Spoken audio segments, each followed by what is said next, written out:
यह जानकर आपको बिल्कुल हैरानी होगी कि पितृपक्ष भी, जिसको हिंदू धर्म में पितृपक्ष कहा जाता है, यह भी बौद्ध विरासत या बुद्धिज्म से चोरी करके बनाया गया है या फिर परिवर्तित करके बनाया गया है। पितृपक्ष तो आप जानते ही होंगे, महिलाएं शुद्ध होकर पितरों के लिए भोजन बनाएं, श्राद्ध के दिन ब्राह्मण को निमंत्रण दें और उन्हें श्रद्धापूर्वक भोजन करवाएं। भोजन के उपरांत अपने सामर्थ्य अनुसार दक्षिणा और दान करें। दान सामग्री के अंतर्गत गाय, भूमि, तिल, स्वर्ण, घी, वस्त्र, अनाज, गुड़, चांदी तथा नमक आदि जैसे जो भी वस्तुएं वह दान कर सकें, ब्राह्मण को दान करें, जिससे उनके पूर्वज जिनकी मृत्यु हो चुकी है, जब ब्राह्मण वह चीज पाएगा या ग्रहण करेगा तो ऊपर स्वर्ग में उन्हें भी, जो आपके पूर्वज मर चुके हैं, उन्हें भी वह वैसे ही प्राप्त होगा। जितनी चीज़ें आप अपने पूर्वजों को देंगे, जितनी भी चीज़ें आप ब्राह्मण को भोग कराएंगे, वह ब्राह्मण के द्वारा सीधे स्वर्ग में आपके पूर्वजों को मिल जाएगा। ऐसी गपोल लीला ब्राह्मणों के द्वारा तैयार की गई, जिससे उनका पेट लगातार निरंतर भरता रहे बिना श्रम किए। अब हम समझने का कोशिश करेंगे, या इस वीडियो रिपोर्ट के माध्यम से मैं आपको बताऊंगा कि किस तरीके से बौद्ध विरासत को बदलकर पितृपक्ष को बनाया गया। मित्रों, हम आपके लिए निरंतर ऐसे ही कंटेंट बनाते रहें, इसके लिए ज़रूरी है कि आप हमें डोनेशन ज़रूर करें। डोनेशन करने के लिए स्क्रीन पर स्कैनर लगा हुआ है, स्कैन करके हमें डोनेशन ज़रूर करें। और एक और बात, वीडियो अंत तक ज़रूर देखें, तभी आपको समझ में आ पाएगा कि एक्चुअल में क्या सही है और क्या गलत है। लाइक करके हमारा उत्साह जरूर बढ़ाएं और कमेंट में ज़रूर लिखें कि ये वीडियो आपको कैसा लगा और किस विषय पे आप वीडियो देखना चाहते हैं। सम्यक संस्कृति में देशना, परावड़ा, उपदेश, कुदरत के रीत का ज्ञान देने हेतु भिक्षु संघ होता था, जिसमें भिक्षु और भिक्षुनियाँ दोनों होते थे। वर्ष के 12 महीने में वह 9 महीने ये लोग हर गृहस्थ को देशना देते थे। देशना यानी शिक्षा, और 3 महीना अपने ज्ञान साधना को बढ़ाने हेतु खुद सामूहिक रूप से इकट्ठा होते थे। अब इन लोगों का यह 3 महीना आषाढ़ पूर्णिमा के बाद सावन, भादो और आश्विन का होता था। यह 3 महीना वर्षा का समय होने के वजह से इन भिक्षुओं के ज्ञान साधना के समय को वर्षावास कहा जाता है। जैसा कि बार बार वर्षावास का नाम आता है, तो अब आप समझ जाइए कि वर्षावास किसे कहते हैं। दरअसल बौद्ध भिक्षु आम जनमानस में जाकर लोगों को ज्ञान दिया करते थे, लेकिन खुद के ज्ञान को और ज़्यादा बढ़ाने के लिए वह बारिश के 3 महीने किसी ऊंचे स्थान, किसी गुफा में सामूहिक रूप से चले जाते थे और तर्क वितर्क से खुद के ज्ञान को बढ़ाते थे। और 3 महीना पूरा होने के बाद फिर आम जनमानस में वह जाकर ज्ञान देते थे। चूँकि यह वर्षावास घनघोर बरसात का समय होता था, इस वजह से यह सामूहिक साधना स्थान भी ऊंचे स्थानों, पहाड़ों के ऊपर बनी कंदराओं में होता था, जहां ये लोग इकट्ठा होकर अपनी देशना के ज्ञान को और अपनी विपस्सना साधना को पुष्ट करते थे। वर्षावास के अंतिम समय में अपनी ज्ञान साधना को खत्म करके पुनः गृहस्थों के बीच देशना देने हेतु जाने की तैयारी होने लगती थी। इसी तैयारी में वर्षावास के अंतिम महीने आश्विन के पहले पक्ष में भिक्षु संघ को अपनी साधना को परीक्षा द्वारा जांचना होता था, जिसे पितु पक्ष साधना कहा जाता था। इस पक्ष अमावस्या के बाद जो दूसरा पक्ष शुरू होता था, उसमें भिक्षुनी संघ को अपनी साधना की परीक्षा देनी होती थी। अब यहाँ ध्यान देना है कि भिक्षुनी संघों का नियम पुरुष भिक्षुओं से काफ़ी ज़्यादा होता था।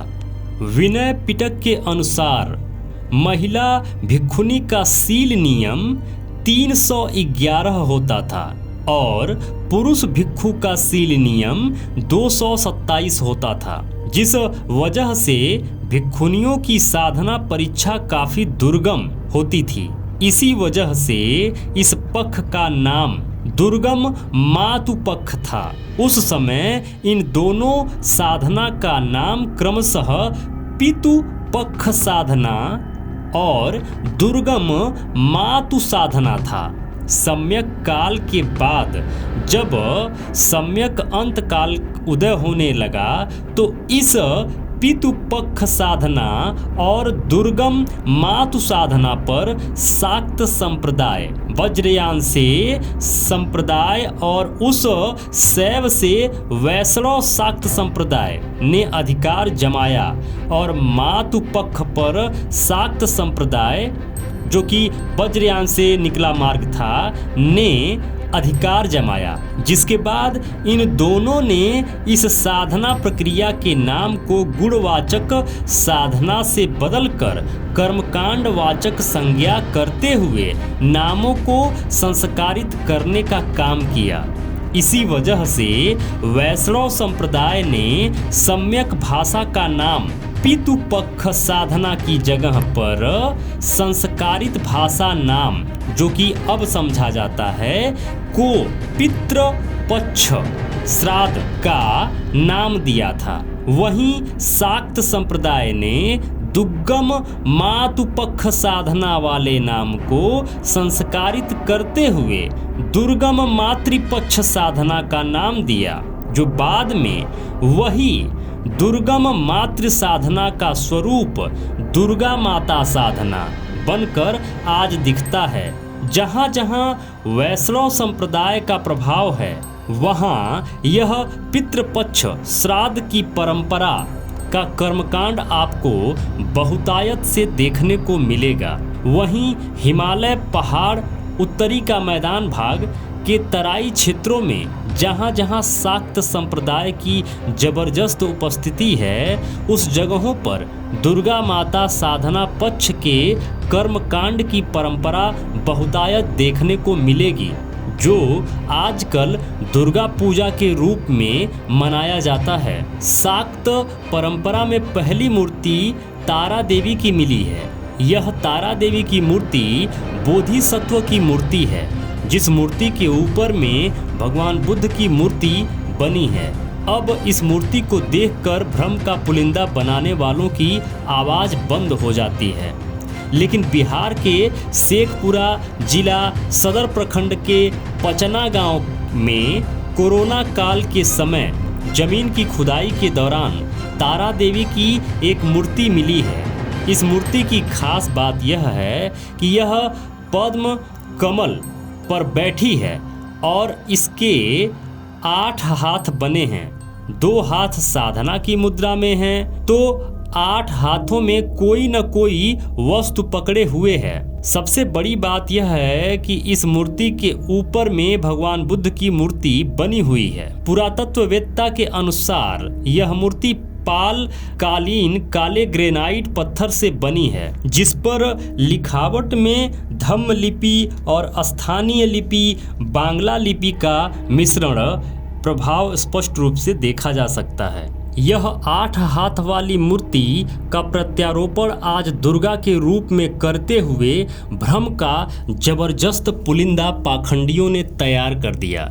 बुद्धिज्म के इस विरासत को, इस महान विरासत को पितृ पितुपक्ष साधना कहा जाता था, उसे पितृपक्ष का नाम दे दिया गया। पितृपक्ष श्राद्ध का नाम दे दिया गया और दुर्गम मातु पक्ष साधना को दुर्गा माता साधना के रूप में बना दिया गया, जिसे जगह जगह आप देखते होंगे कि मूर्तियां बैठाई जाती हैं, 9 दिनों का व्रत चलता है और इस प्रकार एक बड़ा बवंडर तैयार होता है। किस तरीके से बुद्ध धर्म की एक एक विरासत को, एक एक उस महान विरासत को इन पाखंडियों ने बदला है और रौंदा है, यह जानने के लिए मैं कुछ स्क्रीन पर थंबनेल आपको दिखा रहा हूं। इन थंबनेल्स को आप यह वीडियो देखने के बाद इसे ज़रूर देखें, जिससे आप समझ पाएंगे कि किस तरीके से पाखंडियों ने बौद्ध विरासत को बदला है। मेरे मित्रों, आपको एक सूचना देना चाहूँगा कि इस चैनल को डैमेज करने के लिए पाखंडी पिछले 1 साल से अपना सब पावर लगा चुके हैं या लगाने की कोशिश कर रहे हैं। आपसे एक निवेदन है कि हमारा जो मेन चैनल है न्यूज़ 7 को आप सब्सक्राइब जरूर कर लें, जिससे अगर ये चैनल कभी डैमेज होता है तो हम और आप जुड़े रहेंगे न्यूज़ 7 पे। लिंक डिस्क्रिप्शन में डाल दिया हूँ, लिंक पर जाके क्लिक करके आप उस चैनल को जरूर सब्सक्राइब कर लें। और मेरे मित्रों, Seahawk.com को जरूर याद रखें। Seahawk बौद्धिस्टों की सबसे बड़ी कंपनी है। ये कंपनी जितना भी प्रॉफिट जनरेट करती है उसका 50% उठाकर बुद्धिज्म के डेवलपमेंट में डोनेट कर देती है। तो Seahawk.com नाम याद रखें और इस कंपनी के वेबसाइट पे जाकर देखें कि कौन कौन सी सुविधाएं हैं, सुविधाएं जरूर लें। और आपसे विनम्र निवेदन करना चाहूँगा कि आप ही नहीं, आपके आसपास, आपके परिवार में, आपके रिश्तेदार, आपके मित्र, जितने भी लोगों का मोबाइल आपको मिले या लोग मिले, उनके मोबाइल में ये चैनल न्यूज़ 7 भारत जरूर ओपन करें और सब्सक्राइब जरूर करवाएं। ऊपर का बेल नोटिफिकेशन, जो सबसे ऊपर वाला बेल नोटिफिकेशन है, उसको ऑन जरूर करवाएं, जिससे हम सभी को जानकारी मिल सके कि एक्चुअल में भारत का इतिहास क्या है, एक्चुअल भारत का इतिहास क्या है, वह अखंड भारत, विश्व विजेता, विश्व गुरु भारत का इतिहास क्या है। जो भी मित्र अभी तक इस चैनल पे बने हुए हैं, ये वीडियो देख रहे हैं, आप सबको बहुत बहुत मंगल कामनाएं। नमो बुद्धाय, जय भारत।